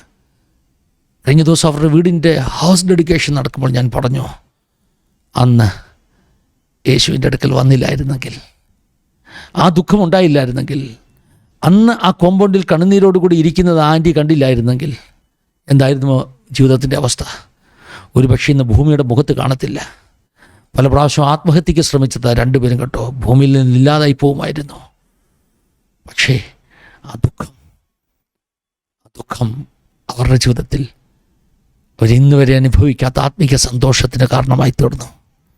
എന്നെ കേൾക്കുന്ന ചിലരെ നോക്കി പരിശുദ്ധാത്മാ പറയുക, നിങ്ങളുടെ ജീവിതത്തിലും ചില ദുഃഖങ്ങളുണ്ടാകാം. ആ ദുഃഖങ്ങൾ, അതിനെ നിങ്ങൾക്ക് പോസിറ്റീവായ ഡയറക്ഷനിലേക്ക് നിങ്ങൾക്ക് കൊണ്ടുപോകാൻ കഴിയും. ദൈവത്തെ സ്നേഹിക്കുന്നവർക്ക്, നിർണയപ്രകാരം വിളിക്കപ്പെട്ടവർക്ക് സകലതും നന്മയ്ക്കായി കൂടി വ്യാപരിക്കുന്നു. ഏതെങ്കിലും ഒരു തടസ്സത്തിലൂടെ ജീവിതം പോകുന്നെങ്കിൽ, ഒരു വഴി അടഞ്ഞു പോകുന്നെങ്കിൽ, ഒരു രോഗം കടന്നു വന്നെങ്കിൽ, ദൈവസന്നിധി മുഴങ്കാൽ മടക്കിയിട്ട് ചോദിക്ക്, എന്തുകൊണ്ട് കർത്താവേ, ഇതിൻ്റെ പിന്നിലുള്ള നിൻ്റെ ഉദ്ദേശം എന്താണ്? എന്തുകൊണ്ടാണ് ഇങ്ങനെ സംഭവിച്ചത്? എൻ്റെ ജീവിതത്തിൻ്റെ ഏത് മേഖലയിലാണ് മാനസാന്തരം വേണ്ടത്, അനുതാപം വേണ്ടത്? പൗലോസ് പറഞ്ഞു തുടങ്ങിയത് സഭയിലെ തിന്മകൾക്കെതിരെയുള്ള വിമർശനമാണ്. കേൾക്കുന്നതിൻ്റെ പ്രിയ സ്നേഹിതരോടായി ഞാൻ പറയട്ടെ, നമ്മളുടെ ജീവിതത്തിലെ കുറ്റങ്ങൾ അതാരെങ്കിലും ശാസിച്ചോ ആരെങ്കിലും തർജ്ജനം ചെയ്തോ സംസാരിച്ചാൽ അതിനെ ഏറ്റെടുക്കുക. അവരോട് പിണക്ക് തോന്നരുത്. നീതിമാൻ എന്നെ അടിക്കുന്നത് എൻ്റെ തലയ്ക്കെണ്ണ എന്ന് വേദപുസ്തകം പറയുന്നത് പോലെ അത് ഏറ്റെടുക്കുക. അങ്ങനെയുള്ളൊരു നല്ല മനസ്സുണ്ടെങ്കിൽ മാത്രമേ നിങ്ങൾക്ക് രക്ഷാമാർഗത്തിൽ നിലനിൽക്കുവാൻ കഴിയുള്ളൂ. അല്ല, വിമർശിക്കുന്നവരോട് തിരിച്ച് സംസാരിച്ച് വഴക്കുണ്ടാക്കി, ബഹളമുണ്ടാക്കി, പ്രശ്നമുണ്ടാക്കിയൊക്കെ പോയാൽ ദൈവഹിത പ്രകാരമുള്ള ഒരു പ്രവൃത്തി ജീവിതത്തിൽ ഉണ്ടാകത്തില്ല. മാനസാന്തരമല്ല ഉണ്ടാകാൻ പോകുന്നത്. അതിനെ ജഡത്തിലെടുത്തു കഴിഞ്ഞാൽ, ആത്മാവിൽ പറഞ്ഞ ദൂതിനെ ജഡത്തിലെടുത്ത് ജഡം കൊണ്ട് നമ്മൾ തിരിച്ചു പ്രതികരിച്ചാൽ, ഞാൻ അങ്ങനെ അനേകരുടെ അനുഭവം കണ്ടിട്ടുണ്ട് കേട്ടോ. സങ്കടമുണ്ട്. ദൈവമക്കളെ, ഒരിക്കലും ദൈവവചനത്തിനെതിരെ നിങ്ങൾ ജഡത്തിൽ നിന്ന് പ്രതികരിക്കരുത്. നിങ്ങൾക്ക് ഏറ്റവും ഇഷ്ടമില്ലാത്ത പാസ്റ്ററായിരിക്കാം പ്രസംഗിച്ചത്. നിങ്ങളോട് ഏറ്റവും പിണക്കുള്ള പാസ്റ്ററായിരിക്കാം പ്രസംഗിച്ചത്. എപ്പോഴും ശത്രുതാ മനോഭാവത്തോട് നിങ്ങളോട് ബിഹേവ് ചെയ്യുന്ന ഒരു ലീഡറായിരിക്കാം പ്രസംഗിച്ചത്. പക്ഷേ പ്രസംഗിച്ചത് വചനമാണെങ്കിൽ, ദൈവത്തിൻ്റെ വചനമാണെങ്കിൽ, ആ വചനം എന്തു പറയുന്നോ അത് മാത്രം സ്വീകരിക്കുക. ആ വചനം നിങ്ങളെ വിമർശിച്ചാൽ, നിങ്ങളെ കുട്ടിയാൽ, നിങ്ങളെ തല്ലിയാൽ, ആ വേദന നിങ്ങൾക്ക് ഹൃദയത്തിലുണ്ടെങ്കിൽ നിങ്ങളുടെ ജീവിതത്തെ മാറ്റുവാൻ വേണ്ടി അത് ഉപയോഗിക്കുക. അങ്ങനെ അല്ലാതെയും പ്രതികരിക്കാൻ പറ്റും കേട്ടോ. എങ്ങനെയാണെന്നറിയാമോ? 2 പ്രതികരണങ്ങൾ ഞാൻ നിങ്ങളോട് പറയാം. പത്രോസിൻ്റെയും ഇസ്കോരിയോത്ത യൂദയുടെയും പ്രതികരണമാണ്. പത്രോസും യൂദയും ചെയ്തത് ഏകദേശം ഒരേ തെറ്റാണ്. യൂദ യേശുവിനെ ഒറ്റിക്കൊടുത്തു, പത്രോസ് യേശുവിനെ തള്ളിപ്പറഞ്ഞു. 2 പേരുടെയും തെറ്റിൻ്റെ ഗ്രാവിറ്റി, തെറ്റിൻ്റെ തൂക്കമെടുത്താൽ ഏകദേശം തുല്യമാണ്. 2 പേർക്കും വിഷമമുണ്ടായി. 2 പേരുടെയും ഉള്ളം നൊന്തു തെറ്റ് ചെയ്ത ശേഷം. പക്ഷേ 2 പേരും പ്രതികരിച്ചത് 2 രീതിയിലാണ്. യൂദ എങ്ങനെ പ്രതികരിച്ചത്? യൂദ ജഡത്തിലാണ് പ്രതികരിച്ചത് കേട്ടോ. ദൈവഹിതപ്രകാരമുള്ള ദുഃഖം രക്ഷയിലേക്ക് നയിക്കുമ്പോൾ, ഇവിടെ പൗലോസ്ലീഹ കൊരിന്ത്യർ ലേഖനം 7-ാം അധ്യായത്തിൽ 10-ാം വാക്യത്തിൻ്റെ അവസാന ഭാഗത്തിൽ പറഞ്ഞത് ലോകത്തിൻ്റെ ദുഃഖമോ മരണം കൊണ്ടുവരുന്നത്. യൂദയിലുണ്ടായത് വലിയ കുറ്റബോധം, പരിശുദ്ധാത്മാവിൻ്റെ സ്പർശനത്താൽ ഉണ്ടായ ഒരു അനുതാപവും മാനസാന്തരവും അല്ല അവനുണ്ടായത്. അവൻ്റെ ശരീരത്തിൽ, അവൻ്റെ ജഡത്തിലുണ്ടായ വലിയ കുറ്റബോധം അതവനെ കൊണ്ടുപോയത് എങ്ങോട്ടാണെന്ന് നമുക്കറിയാം. അവൻ്റെ ജീവിതം നഷ്ടപ്പെടുവാനിടയായി തീർന്നു. നന്മയല്ല, തിന്മയിലേക്കാണ് അത് അവനെ നടത്തിയത്. കാരണം ജഡത്തിലുണ്ടായ ദുഃഖം, ലോകം കൊടുത്ത ദുഃഖം. പക്ഷെ അതിൻ്റെ തൊട്ടപ്പുറത്ത് പത്രോസ് യേശുവിനെ തള്ളിപ്പറഞ്ഞ് കോഴി പിന്നെയും കൂകിയപ്പോൾ അകത്തളത്തിൽ നിന്ന് യേശു കർത്താവ് തിരിഞ്ഞ് പത്രോസിനെ ഒന്ന് നോക്കി. പത്രോസിൻ്റെ മേൽ യേശുവിൻ്റെ കണ്ണുകൾ പതിച്ചപ്പോൾ വചനം പറയുന്നു, അവൻ്റെ ഉള്ളിൽ കിടുങ്ങിപ്പോയി. അവൻ പുറത്തുപോയി അതിദുഃഖത്തോട് കരവാൻ തുടങ്ങി. എന്താ കാരണം? യേശുവിൻ്റെ കണ്ണുകൾ അവൻ്റെ മേൽ പതിച്ചപ്പോൾ അകത്തുണ്ടായ വേദന, പരിശുദ്ധാത്മാവിൻ്റെ സ്പർശനം, ആത്മാവിനാൽ തൊടപ്പെട്ടുള്ള വേദന, അത് അനുതാപം കൊണ്ടുവരികയാ, അത് പശ്ചാത്താപം കൊണ്ടുവരികയാ. മരണത്തിലേക്കല്ല പത്രോസ് നയിക്കപ്പെട്ടത്. പത്രോസ് നയിക്കപ്പെട്ടത് ജീവനിലേക്കാ, അനുതാപത്തിലേക്കാ, ഒരു കഴുകൽ, ഒരു വെടിപ്പാക്കലിലേക്കാ. അപ്പോൾ നമ്മുടെ ജീവിതത്തിൽ ഉണ്ടാകുന്ന അനുഭവങ്ങളെ അതിൻ്റെതാകുന്ന പോസിറ്റീവ് ഡയറക്ഷനിലേക്ക് നമ്മെ നയിക്കുവാൻ തക്കോണം പരിശുദ്ധാത്മാവ് എന്താണോ ആഗ്രഹിക്കുന്നത് അതിനെ കീഴടങ്ങി ഏൽപ്പിച്ചു കൊടുക്കുവാൻ തക്കോണം നമുക്ക് കഴിയും. നിങ്ങളുടെ ജീവിതത്തിൽ ഇന്ന് ഒരു ഭാരം, ഒരു ദുഃഖത്തെ നിങ്ങൾ നേരിടുന്നുണ്ടെങ്കിൽ ഒരിക്കലും നിരാശയിലേക്ക് പോയി ജഡത്തിൽ അതിനെ എടുത്ത് ജീവിതത്തെ തകർത്ത് കളയല്ലേ. പലരും അങ്ങനെ ആകട്ടോ. പലരും ജീവിതത്തിൽ പ്രതിസന്ധികൾ വരുമ്പോൾ, പരീക്ഷകൾ വരുമ്പോൾ, വാതിലുകൾ അടയുമ്പോൾ അവർ പറയും, ദൈവം ഉണ്ടെങ്കിൽ ഇങ്ങനെയൊക്കെ സംഭവിക്കുമോ? ഇല്ല, ഇനി ഞാൻ മേലാൽ ഇനിയും പ്രാർത്ഥനയ്ക്ക് പോകത്തില്ല. കഴിഞ്ഞ ദിവസം ഒരു പെൺകുട്ടി പറയുന്നത് ഞാൻ കേട്ടു, ദൈവം ഉണ്ടെങ്കിൽ എന്തുകൊണ്ടാണ് ഇങ്ങനെയൊക്കെ സംഭവിച്ചത്? എൻ്റെ അപ്പനും അമ്മയൊക്കെ നന്നായിട്ട് പ്രാർത്ഥിക്കുന്ന ആളുകളായിരുന്നു, പിന്നെ ദൈവം ഉണ്ടെങ്കിൽ പിന്നെ എന്താ ഇത് അവരുടെ ജീവിതത്തിൽ സംഭവിച്ചത്? അതുകൊണ്ട് അവിടെ പറയുക, അതുകൊണ്ട് ഇനി ഞാൻ ഈ ദൈവത്തെ വിളിക്കത്തില്ല, ദൈവമൊന്നുമില്ല.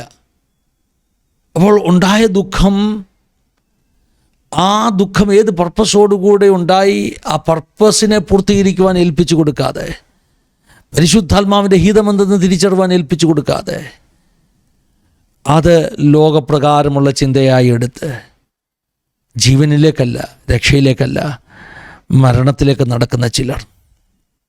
അങ്ങനെ സംഭവിക്കരുത്. ഞാൻ പറഞ്ഞല്ലോ, ജീവിതത്തിൽ ഭാരങ്ങൾ, പ്രതിസന്ധികൾ, പ്രയാസങ്ങൾ വരാം, നമുക്കെല്ലാവർക്കും ഉണ്ടാകാം. മനുഷ്യജീവിതം വലിയ ബുദ്ധിമുട്ടാണ്. ഒത്തിരി പ്രതിസന്ധികളുണ്ട്, ഒത്തിരി ചലഞ്ചസ് ഉണ്ട്. ഓരോ ദിവസം മുൻപോട്ട് കഴിയുന്നതോടും ചലഞ്ചസ് കുറയുകയല്ല, കൂടുകയാണ്. പക്ഷേ എന്നെ കേൾക്കുന്ന വാത്സല്യമുള്ള ദൈവമക്കളെ, നിങ്ങളുടെ ജീവിതത്തിൽ വരുന്ന വെല്ലുവിളികൾ, പ്രശ്നങ്ങൾ, പ്രതിസന്ധികൾ, ദുഃഖങ്ങൾ, അതിനെയൊക്കെ ഒരു പോസിറ്റീവായിട്ടുള്ള ഇമ്പാക്റ്റ് ജീവിതത്തിൽ ഉണ്ടാകുവാൻ തക്കവണ്ണം ഏൽപ്പിച്ചു കൊടുക്കുക. ആ പ്രശ്നങ്ങളിലൂടെ ദൈവം എന്താണ് സംസാരിക്കാൻ ആഗ്രഹിക്കുന്നത് അത് കേൾക്കുവാൻ കാത് ഓർക്ക്. യേശുവിൻ്റെ കണ്ണുകൾ നിങ്ങളിലേക്ക് പതിക്കുമ്പോൾ നിങ്ങളുടെ ഉള്ളം ഒന്ന് ഉരുകിപ്പോകുവാൻ അനുവദിച്ചു കൊടുക്കുക. ഉള്ളം ഒന്ന് അനുതാപത്താൽ നിറവാൻ അനുവദിച്ചു കൊടുക്കുക. പ്രശ്നങ്ങളും പ്രതിസന്ധികളും ഹൃദയത്തെ കഠിനമാക്കുകയല്ല ചെയ്യേണ്ടത്. ഹൃദയകാഠിന്യം വർദ്ധിക്കുവാൻ കാരണമായി തീരുകയല്ല ചെയ്യേണ്ടത്. മറിച്ച് അപ്പാ തമ്പുരാനെ, എന്തുകൊണ്ട്, എവിടെയാണ് ഞാൻ മാറേണ്ടത് എന്ന് ചോദിച്ചുകൊണ്ട് ദൈവസന്നിധിയിൽ ഏൽപ്പിച്ചു കൊടുക്കുകയാണ് ചെയ്യേണ്ടത്. ദുഃഖം ഒരു വിധത്തിൽ നല്ലതാണ് പ്രിയമുള്ളവരെ. ആ ദുഃഖവും ആ വേദനയും ആ തടസ്സവും ഇല്ലെങ്കിൽ നമ്മൾ കർത്താവിൻ്റെ സന്നിധിയിൽ നിന്ന് ദൂരെ പോകുമായിരുന്നു. ചില ചെറിയ ദുഃഖങ്ങളൊക്കെ നമ്മുടെ അഹങ്കാരത്തെ കുറയ്ക്കും.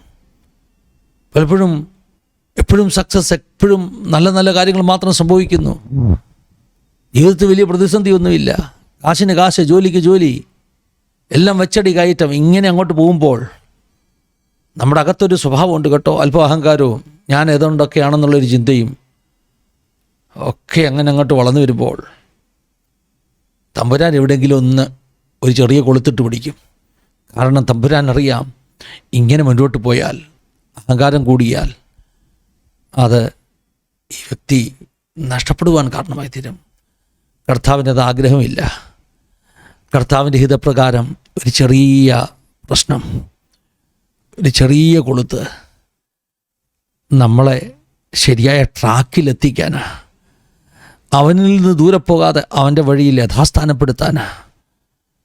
അതുകൊണ്ട് നല്ല സ്മൂത്തായിട്ട് കാര്യങ്ങൾ പോകുമ്പോൾ ഇടയ്ക്ക് കർത്താവൊന്ന് കൊളുത്തിട്ട് പിടിച്ചിട്ടുണ്ടെങ്കിൽ, ശത്രുവിൻ്റെ കയ്യിലൊന്ന് ഏൽപ്പിച്ച് കൊടുത്തിട്ടുണ്ടെങ്കിൽ, ദൈവഹിത പ്രകാരം ഒരു ദുഃഖം ഉണ്ടായിട്ടുണ്ടെങ്കിൽ, കുഞ്ഞു കുഞ്ഞു ചില അടികൾ കർത്താവ് തന്നിട്ടുണ്ടെങ്കിൽ, കർത്താവിൽ നിന്ന് പിണങ്ങി ദൂരെ പോകരുത്. അടച്ചപ്പാ, എനിക്ക് മനസ്സിലാക്കി തരണം, എവിടെയാണ് ഞാൻ പിഴച്ചു പോയത്, എവിടെയാണ് ഞാൻ ദൂരെ പോയത്, ഞാൻ മടങ്ങി വരാൻ തയ്യാറാണെന്ന് പറഞ്ഞ് ഏൽപ്പിച്ചു കൊടുക്കുന്നൊരു ആത്മീക അനുഭവം നമുക്കുണ്ടാകണം. അതിന് തയ്യാറല്ലേ പ്രിയമുള്ളവരെ? അതിന് പറയുന്ന പേരാണ് ദൈവഹിത പ്രകാരമുള്ള ദുഃഖം. ദൈവത്തെ സ്നേഹിക്കുന്നവർക്ക്, ദൈവം സ്നേഹിക്കുന്നവർക്ക്, ദൈവത്തെ സ്നേഹിക്കുക മാത്രമല്ല ദൈവം സ്നേഹിക്കുന്നവർക്ക്, നിർണയപ്രകാരം വിളിക്കപ്പെട്ടവർക്ക് ആ വിളിയുള്ളത് കൊണ്ടാണ്. കഴിഞ്ഞ ദിവസം ഞാൻ ആരോടോ ഇത് പറവാനിടയായി തീർന്നു, വ്യക്തിയുടെ ജീവിതാനുഭവങ്ങളൊക്കെ കേട്ടപ്പോൾ. എന്നാൽ ആകേണ്ടതുപോലെ ഇപ്പോഴും വിശ്വാസത്തിൻ്റെ വിഷയങ്ങളിലായിട്ടില്ല. ഇപ്പോഴും ഒരു പൊതുരത്തക്കാരനായി ജീവിക്കുക, ഇപ്പോഴും രക്ഷിക്കപ്പെട്ട് സ്നാനപ്പെട്ട് പരിശുദ്ധാത്മാഭിഷേകം പ്രാപിച്ചൊന്നും ജീവിച്ചിട്ടില്ല എന്നുള്ള ഒത്തിരി അത്ഭുതങ്ങൾ ജീവിതത്തിൽ കണ്ടു. ഞാൻ ആ പ്രിയപ്പെട്ടവനോട് പറഞ്ഞു, ഇത്രയും ദൈവം അത്ഭുതങ്ങൾ ജീവിതത്തിൽ ചെയ്തില്ലേ, ഇത്രയും സ്നേഹിച്ചില്ലേ? എന്താ കാരണം? നിർണയപ്രകാരം ഒരു വിളിയുണ്ട് ജീവിതത്തിൽ. കർത്താവ് പണ്ടേ തിരഞ്ഞെടുത്തതാ, അമ്മയുടെ ഗർഭത്തിലെ തിരഞ്ഞെടുത്തതാ. പാർസി രാജാവ് കോരസിനെ കുറിച്ച് യെശയ്യാവ് പ്രവചിച്ചതുപോലെ, നീ എന്നെ അറിയാതിരിക്കുമ്പോൾ ഞാൻ നിന്റെ വലം കൈ നിന്നെ പിടിച്ചു. ജനങ്ങളുടെ സാക്ഷ്യങ്ങൾ കേട്ടിട്ടുണ്ട്.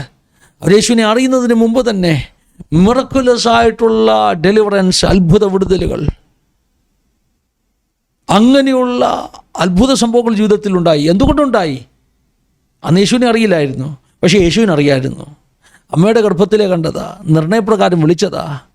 അതുകൊണ്ട് തകരുവാൻ സമ്മതിച്ചില്ല, നശിച്ചു പോകാൻ സമ്മതിച്ചില്ല. കർത്താവിനറിയാം, നാളെ ഒരിക്കൽ ഈ മകൻ എൻ്റെ ദാസനാകും, എൻ്റെ ദാസിയാകും. അതുകൊണ്ടാണ് ഇപ്പോൾ ഒരു ചെറിയ കൊളുത്തിട്ട് പിടിച്ചേക്കുന്നത് കേട്ടോ. പണ്ട് പ്രാർത്ഥിച്ചിട്ട് നിങ്ങൾ അത്ഭുതങ്ങൾ കണ്ടിട്ടുണ്ട്, ശരി, സമ്മതിച്ചു. എന്തുകൊണ്ട്? അതിനെക്കുറിച്ചൊരു വിളിയുള്ളത് കൊണ്ട്, അമ്മയുടെ ഗർഭത്തിലെ കണ്ടതുകൊണ്ട്. അതിൻ്റെ അർത്ഥം എല്ലാം പൂർത്തിയായെന്നല്ല. ഇന്ന് ദൈവം ചിലത് ജീവിതത്തിൽ ചെയ്യുന്നെങ്കിൽ, ചില പരീക്ഷയിലൂടെ കടന്നു പോകുന്നെങ്കിൽ, എന്താ കർത്താവേ ഇതിൻ്റെ ഉദ്ദേശമെന്ന് ചോദിച്ച് ദൈവസന്നിധിയിൽ ഏൽപ്പിച്ചു കൊടുക്കുക. യാക്കോബ് അപ്പോസ്തലൻ അതുകൊണ്ടാണ് പറയുന്നത്, പരീക്ഷ സഹിക്കുന്ന മനുഷ്യൻ ഭാഗ്യവാൻ. ഈ പരീക്ഷയുടെ ഉദ്ദേശം എന്താ? എന്തിനാണ് ഈ പരീക്ഷ? അത് കൊള്ളാകുന്നവനായി തെളിയും എന്ന് പറഞ്ഞാൽ കൂടുതൽ തെളിയാനും, കൂടുതൽ കർത്താവിനോട് എടുക്കാനും, കൂടുതൽ ട്രാൻസ്ഫോം ആകാനും, മാനസാന്തര അനുഭവത്തിലേക്ക് നടത്തപ്പെടാനും ഒക്കെയാ പരീക്ഷ.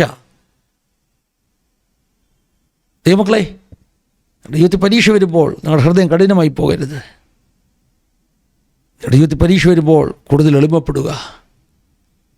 പല ആളുകളുടെ ജീവിതത്തിൽ ദൈവം പലപ്പോഴായി സംസാരിച്ചിട്ടും, സാവധാനത്തിൽ സ്നേഹത്തോട് സംസാരിച്ചിട്ടും കീഴടങ്ങുവാൻ തക്കോണം അവർക്കൊരു മനസ്സൊരുക്കമില്ലാത്തത് കൊണ്ട് ദൈവം തൻ്റെ കരത്തെ ചിലപ്പോൾ അല്പം ഭാരമുള്ളതാക്കി മാറ്റി. അത് വേദനയായി, പരീക്ഷയായി, ദൈവത്തിൻ്റെ കരം വിരോധമായി. അത് ദൈവത്തോട് പിണങ്ങാൻ വേണ്ടിയല്ല. ഇബ്രായ ലേഖനം 12-ാം അധ്യായം പറയുന്നു, അപ്പൻ ശിക്ഷിക്കാത്ത മകൻ എവിടെയുള്ളൂ? എബ്രായ ലേഖനം 12. അപ്പൻ ശിക്ഷിക്കാത്ത മകൻ എവിടെയുള്ളൂ? മക്കളാണെങ്കിൽ ശിക്ഷയുണ്ടാകുന്ന ഉറപ്പാണെന്നേ. അപ്പൻ പിടിച്ച് 2 തല്ലുതല്ലും. ആദ്യമൊക്കെ അപ്പൻ വളരെ സ്നേഹത്തോടെ പറയും, മക്കളെ കേൾക്കടാ, അത് ചെയ്യരുതടാ. കുറേ കാലങ്ങൾ അപ്പൻ ഇങ്ങനെ പറഞ്ഞു കേട്ടോ. പക്ഷെ നമ്മൾ കേൾക്കാൻ റെഡിയല്ല. നമ്മൾ ഈ അഹങ്കാരവും വൈര്യഭാവവും മത്സരവും പകയും ഒക്കെ ഇസ്രായേൽ മക്കളുടെ കാര്യം പറഞ്ഞ പോലെ ഒത്തിരി ദൈവമക്കൾ അങ്ങനെ ഉണ്ട് കേട്ടോ. അവർ രക്ഷിക്കപ്പെട്ടവരാണെന്ന് പറയുന്നു, സ്നാനപ്പെട്ടവരാണെന്ന് പറയുന്നു, പെന്തക്കോസ്തുകാരാണെന്ന് പറയുന്നു. പക്ഷേ ഇപ്പോഴും ജഡികന്മാരാണ്, ക്രിസ്തുവിൽ ശിശുക്കളാണ്. അല്ലേ? പൗലോസ് അങ്ങനെയല്ലേ പറയുന്നത്? എനിക്ക് നിങ്ങളോട് ആത്മികരോടെന്ന വണ്ണമല്ല, ക്രിസ്തുവിൽ ശിശുക്കൾ ജഡികന്മാരോടെന്ന വണ്ണം അത്രേ എന്ന് പറഞ്ഞാൽ അതിൻ്റെ അർത്ഥം എന്താ? വിശ്വാസത്തിൽ വന്നിട്ട് 10-30 വർഷമായി ഇപ്പോഴും കൊച്ചു കുഞ്ഞിൻ്റെ സ്വഭാവമാണ്. ആത്മികരല്ല. ആത്മികൻ, കർത്താവിൽ വളർന്നവൻ ആത്മികൻ സകലത്തെ വിവേചിക്കുന്നു, താൻ ആരാലും വിവേചിക്കപ്പെടുന്നില്ല. ആത്മികൻ്റെ പ്രത്യേകത ഏതാ? കണ്ണ് കണ്ടിട്ടില്ലാത്തത്, ചെവി കേട്ടിട്ടില്ലാത്തത്, ഒരു മനുഷ്യൻ്റെ ഹൃദയത്തിൽ തോന്നിയിട്ടില്ലാത്തത് ആത്മികന് വെളിപ്പെടുത്തി കൊടുത്തെന്നാണ് ഗുരുതിലേഖനത്തിൽ പറയുന്നത്. നമ്മൾ സാധാരണ ഈ വാക്യം എടുത്ത് പറയാറില്ലേ, കണ്ണ് കണ്ടിട്ടില്ല, ചെവി കേട്ടിട്ടില്ല, ഒരു മനുഷ്യൻ്റെ ഹൃദയത്തിൽ തോന്നിയിട്ടില്ല. അതുകൊണ്ട് നമ്മളങ്ങ് നിൽക്കും. അങ്ങനല്ല കേട്ടോ. കണ്ണ് കാണാത്തത്, ചെവി കേൾക്കാത്തത്, ആരും കാണാത്തതെന്നല്ല, അത് ആത്മികനെ വെളിപ്പെടുത്തി കൊടുത്തെന്ന് അടുത്ത വാക്യത്തിൽ പറയുന്നത്. ആരും കാണാത്തതും കേൾക്കാത്തതും വെളിപ്പെട്ട് കിട്ടുന്ന ചില ദൈവമക്കളുണ്ട്. ആത്മികരാണ് അവർ. Real man of ഗോഡാണ്. ആത്മിക വളർച്ച പ്രാപിച്ചവരാണ്. അങ്ങനെ ആയിരിക്കണം ദൈവമക്കൾ. പക്ഷേ സങ്കടമെന്ന് പറഞ്ഞാൽ ബഹുഭൂരിപക്ഷവും കൊരിന്ത് സഭയിലെ ഈ പക്ഷാഭേദങ്ങളും തമ്മിലടിയും കലഹവും വഴക്കും പക്ഷങ്ങളും ഒക്കെ ആയിട്ട് അവരിൽ പലരും ഇപ്പോഴും ക്രിസ്തുവിൽ ശിശുക്കളാ, ജഡികന്മാരാ. എന്ന് പറഞ്ഞാൽ അവരുടെ ജഡമായി ഇപ്പോഴും അവരെ നിയന്ത്രിച്ചുകൊണ്ടിരിക്കുന്നത്. ശിശുക്കൾ, ശിശുതുല്യമായ സംസാരമാണ്. പക, പിണക്കം, അല്ലേ? കുഞ്ഞുങ്ങളങ്ങനെ, കുഞ്ഞുങ്ങൾക്ക് എല്ലാത്തിനും കംപ്ലൈൻ്റ് അല്ലേ? അവനെന്നെ പിച്ചി, അവളെന്നെ മാന്തി, എൻ്റെ പെൻസിലെടുത്തു, എൻ്റെ റബ്ബർ കൊണ്ടുപോയി, ഇങ്ങനെയൊക്കെയല്ലേ കുഞ്ഞുങ്ങൾ പറയുന്നത്. അപ്പം സഭയ്ക്കകത്ത് 30-40 വർഷമായിട്ട് ഇരുന്നിട്ടും ഇപ്പോഴും എന്നെ പിച്ചി, എന്നെ നുള്ളി, എന്നെ മാന്തി, ആ ബ്രദർ എനിക്ക് കൈ തന്നില്ല, ഇനി അവൻ്റെ വീട്ടിൽ ഞാൻ യോഗത്തിന് പോകത്തില്ല, പാസ്റ്റർ കഴിഞ്ഞ ആഴ്ച എന്നെ കുത്തിയാ പ്രസംഗിച്ചത്, അതുകൊണ്ട് ഞാൻ അടുത്ത മാസം ഇനി ദശാംശം കൊടുക്കത്തില്ല. ഇതൊക്കെ ആരുടെ സ്വഭാവമാണ്? ഇതൊക്കെ ക്രിസ്തുവിൽ ശിശുക്കൾ, ജഡികന്മാരുടെ സ്വഭാവമാണ്. അപ്പം അങ്ങനെ ജഡികന്മാരാണ് സഭയ്ക്കകത്തുള്ളതെങ്കിൽ എത്ര വചനം കേട്ടാലും മാനസാന്തരമില്ല. എന്നെ കുത്തി പ്രസംഗിച്ചെന്ന് പറഞ്ഞായിരിക്കുന്നത്. ഈ കൊരിന്ത് സഭയിലെ വിശ്വാസികൾ അത്ര നല്ലവരായിരുന്നു. കുത്തിപ്രസംഗം കേട്ടിട്ട് മാനസാന്തരപ്പെടാൻ തയ്യാറായ സഭ. അങ്ങനെ ഏൽപ്പിച്ചു കൊടുത്തു കഴിഞ്ഞപ്പോൾ മാറിയപ്പോൾ പൗലോസ് പറയാ, എനിക്ക് സന്തോഷമായെന്ന്. കാരണം ദൈവഹിത പ്രകാരമുള്ള ദുഃഖം നിങ്ങളെ മാറ്റിയെന്ന്. അങ്ങനെ മാറാൻ തയ്യാറല്ലെങ്കിൽ പലതവണ കേട്ടിട്ടും, പലതവണ മുന്നറിയിപ്പുകൾ കിട്ടിയിട്ടും, പലതവണ മക്കളെ ഇതല്ലടാ എനിക്ക് നിന്നെക്കുറിച്ചുള്ള എൻ്റെ പദ്ധതി എന്ന് അപ്പൻ ചെവിയിൽ പറഞ്ഞിട്ടും നമ്മുടെ ഇഷ്ടത്തിന് അഹങ്കാരത്തോടുകൂടെ ജഡികന്മാരായി നമ്മൾ ജീവിക്കുമ്പോൾ എന്ത് സംഭവിക്കും? മക്കളാണെങ്കിൽ ദൈവവുമായിട്ട് ബന്ധമുണ്ടെങ്കിൽ, മക്കളല്ലെങ്കിൽ അടി കിട്ടത്തില്ല കേട്ടോ. ചിലരൊക്കെ പറയത്തില്ലേ, പിന്നെ ഇവരൊക്കെ ഇത്രയും തെറ്റ് ചെയ്തിട്ടും തമ്പുരാൻ എന്താ ഇവരെ അടിക്കാത്തത്? മക്കളല്ല, അതുകൊണ്ടാണ്. മക്കളാണെങ്കിൽ ഉറപ്പടി കിട്ടും. അപ്പം കർത്താവ് ശിക്ഷിച്ചാൽ, ഇടയ്ക്കിടയ്ക്ക് തല്ലിയാൽ സന്തോഷിച്ചോണം. എന്താ കാരണം എന്നറിയാം? മക്കളായോണ്ടാ തല്ലിയത്. പ്രൂഫാ, തെളിവാ. നീ ദൈവത്തിൻ്റെ മകനാണ്, മകളാണെന്നുള്ളതിന് തെളിവാണ് നിനക്ക് അടി കിട്ടിയത്. ആർക്കെങ്കിലും അടി കിട്ടുന്നില്ലെങ്കിൽ അത് മനസ്സിലാക്കിക്കോണം, അപ്പനുമായിട്ട് ഒരു ബന്ധവും ഇല്ല. ഇന്ന് വരെ ആരെങ്കിലും സാക്ഷ്യം പറയുന്നത് കണ്ടിട്ടുണ്ടോ? ആരെങ്കിലും സാക്ഷ്യം പറയുന്നത് കണ്ടിട്ടുണ്ടോ? ദൈവം എന്നെ തല്ലിയെന്ന്, കർത്താവ് കഴിഞ്ഞ ആഴ്ച എന്നെ ശിക്ഷിച്ചു? അതൊരു നാണംകേട് പോലെ അല്ലേ? ആർക്കെങ്കിലും എന്തെങ്കിലും അക്കടി കേട്ടിയാൽ നമ്മളിങ്ങനെ മനസ്സിൽ പറയും, കണ്ടോ കർത്താവിനെ അടിച്ചതാ. എന്തൊരു മൗഢ്യമാണെന്നറിയാമോ? കർത്താവിനെ അടിച്ചെന്ന് പറയുമ്പോൾ നമ്മൾ സന്തോഷിക്കുക. അവൻ അടി കൊണ്ടതിൻ്റെ കാരണം എന്തെന്നറിയാമോ? അവൻ കർത്താവിൻ്റെ മകനാ, മകളാ. നീ എന്താ അടി കൊള്ളാത്തത്? നീയും കർത്താവും തമ്മിലൊരു ബന്ധവും ഇല്ല. ഫേക്കാ, നീ ജാരസന്തതിയാ. അങ്ങനെയാണ് എബ്രായ ലേഖനം 12 പറയുന്നത് കേട്ടോ. കൗലിടയന്മാർ എന്ന് പറഞ്ഞാൽ കൗലിടയന്മാരാണെങ്കിൽ അടിക്കത്തില്ല. അപ്പൻ്റെ മക്കളല്ലെങ്കിൽ അടിക്കത്തില്ല. അപ്പം അടി കിട്ടുമ്പോൾ സന്തോഷിക്കണം. ഞാൻ ആ ഭാഗങ്ങൾ അത്ര എക്സ്പ്ലെയിൻ ചെയ്യാൻ വേണ്ടി അല്ല പറ്റത്, ഒറ്റ വാക്യം മാത്രം പറയാം. എബ്രായ ലേഖനം 12-ാം അധ്യായത്തിൽ ഇങ്ങനെയാണ് പറയുന്നത്. ഏത് ശിക്ഷയും, അല്ലേ, 11-ാം വാക്യം, ഏത് ശിക്ഷണവും തൽക്കാലം സന്തോഷകരമല്ല, ദുഃഖകരമത്രേ എന്ന് തോന്നും. അപ്പോൾ അപ്പൻ എപ്പം അടിച്ചാലും തൽക്കാലം അത് സന്തോഷമല്ല, ദുഃഖമാണ്. പക്ഷെ അത് ദൈവഹിതപ്രകാരമുള്ള ദുഃഖമാണ്. അത് അനുതാപമില്ലാത്ത വ്യക്തികൾക്ക് മാനസാന്തരം കൊടുക്കും. എന്ന് പറഞ്ഞാൽ ഇന്ന് വരെ നമ്മൾ അനുദപിക്കാതെ നമ്മൾ നമ്മുടെ സ്റ്റൈലിൽ ഒരല്പം അഹങ്കാരത്തോടു കൂടെ ജഡികനായിട്ടൊക്കെ ജീവിച്ചതാണ്. പക്ഷേ നല്ല 2 പൊട്ടീര് കിട്ടിക്കഴിഞ്ഞപ്പോൾ, അപ്പൻ്റെ തല്ല് കിട്ടിക്കഴിഞ്ഞപ്പോൾ എന്ത് സംഭവിച്ചു? പിന്നത്തേതിൽ അതിനാൽ അഭ്യാസം വന്നവർക്ക് നീതി എന്ന സമാധാന ഫലം ലഭിക്കും. അടി കിട്ടിക്കഴിഞ്ഞപ്പോൾ സ്വർഗത്തിലേക്ക് നോക്കി, അപ്പാ ഞാൻ നിന്നോട് പാപം ചെയ്തു, മടങ്ങി വരാൻ ഞാൻ തയ്യാറാണ്, ഏൽപ്പിച്ചു കൊടുത്തു. ഞാൻ ഇനി ഒരു പ്രോസസ്സ് പറയാം കേട്ടോ. പ്രോസസ്സ് എന്താണെന്നറിയാമോ? ആദ്യം പൗലോസിനെ പോലുള്ള ഉപദേശിമാർ പ്രസംഗിക്കും, തർജ്ജനം ചെയ്ത് ശാസിച്ച് നീ ചെയ്യുന്ന തെറ്റാടാന്ന് പറയും. അന്നേരം മറുതലിച്ചാൽ, അന്നേരം റിബലിയസ് ആയാൽ, അന്നേരം എന്നെ കുത്തി പ്രസംഗിച്ചു എന്ന് പറഞ്ഞ് മാനസാന്തരപ്പെടാതെ ഓടിപ്പോയാൽ, അനുതാപമുള്ള ഇല്ലാത്ത ഹൃദയത്തോടു കൂടി ജീവിച്ചാൽ നാളെ ഒരിക്കൽ മാനസാന്തരപ്പെടാൻ അവസരം തന്നിട്ടും ദൈവത്തിൻ്റെ മന്ദമായ സ്വരം കേട്ടിട്ടും മാനസാന്തരപ്പെടാതെ മുന്നോട്ട് പോയാൽ നാളെ ഒരിക്കൽ സ്വർഗീയ പിതാവ് ഒരു ചെറിയ വടിയെടുത്ത് 2 കൊട്ട് തരും. ആ കൊട്ടുവരെ നമ്മൾ വെയിറ്റ് ചെയ്യണോ?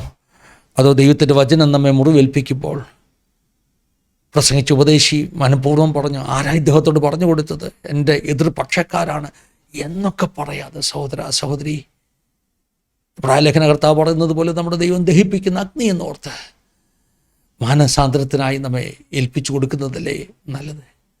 പലപ്പോഴും പെയ്യുന്ന മഴ കുടിച്ചിട്ടും ഭൂമി യജമാനന് ഉപയോഗപ്പെട്ട നല്ല ഫലങ്ങൾ പുറപ്പെടുവിക്കുന്നില്ലെങ്കിൽ ചുട്ടുകളയത്രേ അതിൻ്റെ അവസാനം.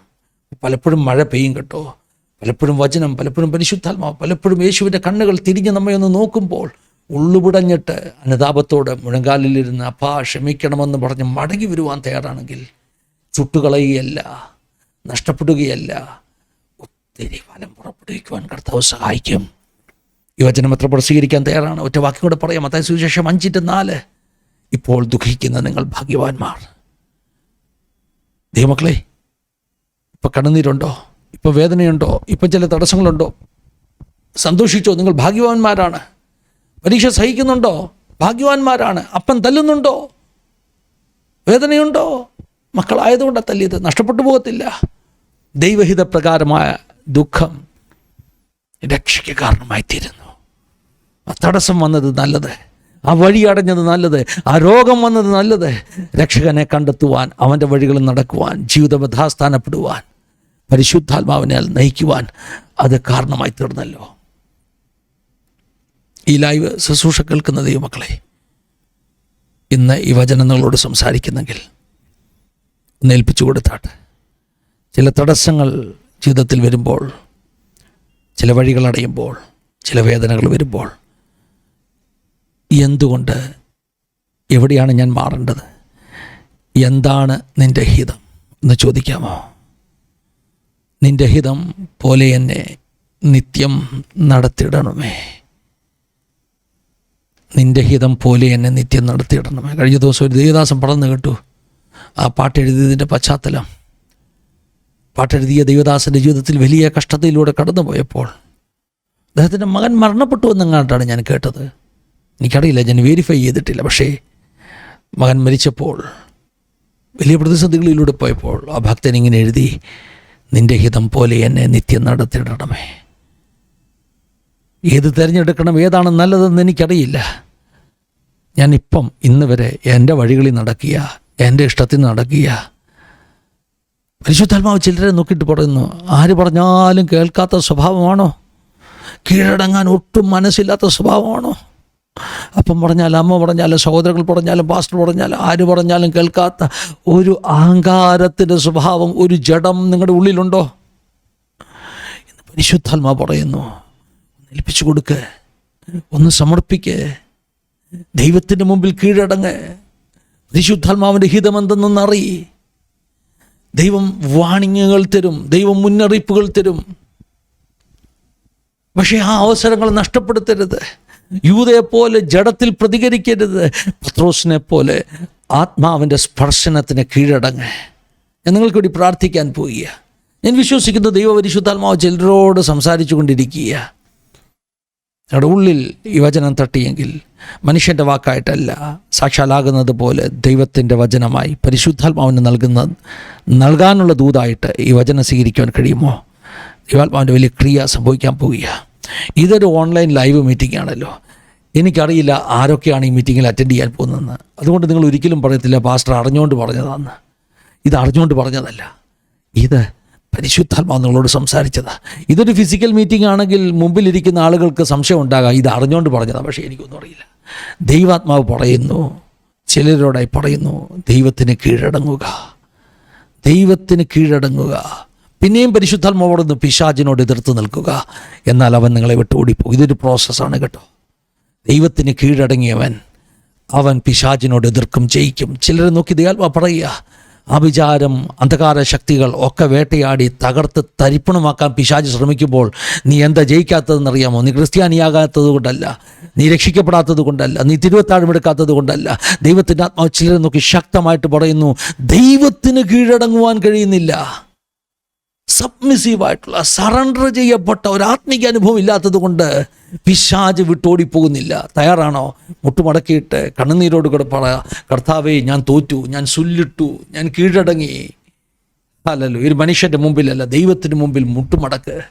അവൻ നിങ്ങളെ ഒരു അത്ഭുതമാക്കി മാറ്റും. എന്നിട്ട് പിശാചിനോട് എതിർക്ക്. ജീവിതത്തിൽ വലിയ ഡെലിവറൻസ് ഉണ്ടാകും.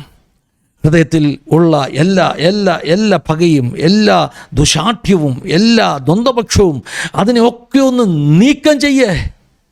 ഒരു സ്പിരിച്വൽ സീലകത്ത് കയറട്ടെ. പൗലോസ് പറയുന്നത് ദൈവഹിത പ്രകാരമുള്ള ദുഃഖം വലിയ ആത്മിക സീൽ, ആത്മിക പ്രതികാരം, ആത്മികമാകുന്ന ഉത്സാഹം അകത്ത് കൊണ്ടുവന്നത് പോലെ പരിശുദ്ധാത്മാവിനാൽ നിങ്ങൾക്കുണ്ടാക്കുന്ന ദുഃഖങ്ങൾ നിങ്ങളെ സമൂലം മാറ്റുന്ന ഒരു ആത്മിക അനുഭവത്തിന് കാരണമായി തീരട്ടെ. കർത്താവ് ഈ വചനം കേൾക്കുന്നതിന് മക്കളെ ബ്ലസ് ചെയ്യുന്നു. ഞങ്ങൾ വിശ്വസിക്കുന്നവരോട് പേഴ്സണലി സംസാരിച്ചെന്ന് ഓരോന്നിൻ്റെ മക്കളെ അനുഗ്രഹിച്ചാട്ട്. ഈ വചനം നഷ്ടപ്പെട്ടു പോകല്ലേ. ചിലരുടെ ജീവിതത്തിൽ വലിയ മാനസാന്തരം ഉണ്ടാകട്ടെ. അവരുടെ ജീവിതാനുഭവങ്ങൾ, അവരിന്ന് നേരിടുന്ന ദുഃഖങ്ങൾക്കൊക്കെ പിന്നിൽ നിൻ്റെ വലിയ പർപ്പസ് ഉള്ളത് കൊണ്ട് സ്തോത്രം. അങ്ങനെ ഞങ്ങൾ സ്തുതിക്കുന്ന കർത്താവേ, ഈ ജനത്തെ ബ്ലസ് ചെയ്യുന്നു, ഈ മിനിസ്ട്രിയെ ബ്ലസ് ചെയ്യുന്നു. പ്രാർത്ഥന കേട്ടിരിക്കൽ സ്തോത്രം, വിടുതൽ കൽപ്പിച്ചാക്കിയിരിക്കൽ സ്തോത്രം. യേശു ക്രിസ്തുവിൻ നാമത്തിൽ തന്നെ ആമേൻ, ആമേൻ. Thank you, Jesus. Hallelujah. Victory in the name of Jesus.